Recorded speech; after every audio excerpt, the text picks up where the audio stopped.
విద్యుత్ ఛార్జీల పెంపును వ్యతిరేకిస్తూ వైఎస్ఆర్సీపీ చేపట్టిన పోరుబాట విజయవంతమైంది. దీంతో వైఎస్ఆర్సీపీ క్యాడర్ ఫుల్ జోష్లోకి వచ్చింది.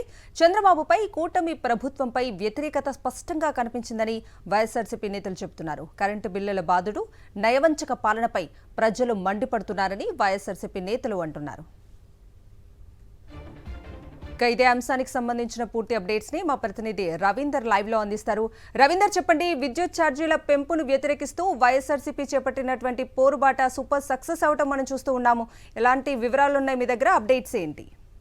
కవిత, చంద్రబాబు ప్రభుత్వం చేసినటువంటి నైవంచక పాలనపై రాష్ట్ర వ్యాప్తంగా ప్రజలు బొగ్గమన్నారు. ప్రతి గ్రామం నుంచి కూడా పెద్ద సంఖ్యలో నియోజకవర్గ హెడ్ క్వార్టర్కు చేరుకొని అక్కడ వైఎస్ఆర్ కాంగ్రెస్ పార్టీ చేసినటువంటి పోరుబాట కార్యక్రమంలో పాల్గొని స్వయంగా పాల్గొన్నారు. తాము ఎదుర్కొన్నటువంటి కరెంటు కష్టాల తాలూకు వివరాలను కూడా పెద్ద ఎత్తున నినాదాలు చేస్తూ వారు వెల్లడించినటువంటి పరిస్థితి చూస్తుంటే కేవలం 6 నెలల్లోనే ఏ స్థాయిలో ప్రభుత్వం వ్యతిరేకత స్టార్ట్ అయింది జనంలో అనేది చాలా స్పష్టంగా అర్థమవుతుంది.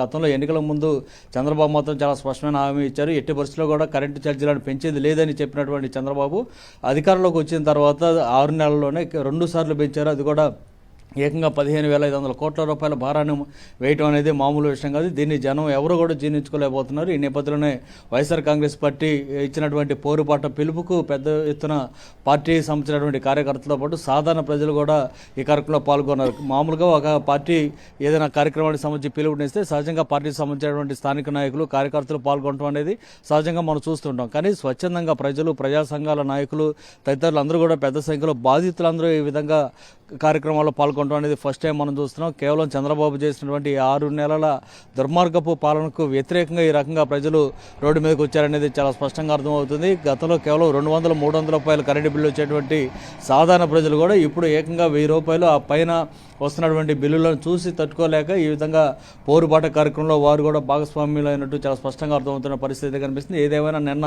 వైఎస్ఆర్ కాంగ్రెస్ పార్టీ ఇచ్చినటువంటి పోరుబాట కార్యక్రమంలో పెద్ద ఎత్తున జనం పాల్గొనడం, కేడర్ అంతా కూడా ఫుల్ జోష్ ముందుకు రావడం అనేది చాలా స్పష్టంగా కనిపించింది. మొత్తం 175 నియోజకవర్గాల్లో కూడా ఈ కార్యక్రమం విజయవంతం అయిందనేది పార్టీ కేంద్ర కార్యాలయానికి కూడా సమాచారం అవుతుంది. ప్రతి చోట అనేక రూపాల్లో ఈ ఆందోళన కార్యక్రమాల్లో పార్టీ నాయకులు, కార్యకర్తలు కూడా పాల్గొన్నారు. ఏదైతే కరెంటు బిల్లులు పెంచినటువంటి బిల్లులు ఉన్నాయో ఆ బిల్లులు చేతపట్టుకొని కొన్ని చోట్ల లాంతర్లు చేతపట్టుకొని మరికొన్ని చోట్ల తల మీద విద్యుత్ బల్బులు పెట్టుకొని మరికొన్ని చోట్ల, ఇంకొన్ని చోట్ల అయితే ఏకంగా ఉరితాళ్ళు మెడకు తగిలించుకొని రావడం కానీ ఇట్లా అనేక రూపాల్లో వీరందరూ కూడా పెద్ద ఎత్తున ఆందోళనలు చేయటం, ఇందులో పార్టీ కేడర్తో పాటు సాధారణ ప్రజలు, బాధితులు కూడా పాల్గొనడం అనేది నిజంగా గొప్ప పరిణామంగా చెప్పుకోవాల్సింది. ఈ నేపథ్యంలో వైఎస్ఆర్ కాంగ్రెస్ పార్టీ ఫుల్ జోష్గా కనిపిస్తుంది. నెక్స్ట్ ఏదైతే జూన్ 3వ తారీఖున విద్యార్థులకు సంబంధించి ఫీజు రియంబర్స్మెంట్ తాలూకు నిధులను విడుదల చేయాలనేటువంటి డిమాండ్తో చేయబోతున్నటువంటి కార్యక్రమాన్ని కూడా ఇదే కథనోత్సాహంతో పాల్గొనాలని చెప్పి వైఎస్ఆర్సీపీ శ్రేణులు కూడా భావిస్తున్నటువంటి పరిస్థితి అయితే కనిపిస్తోంది.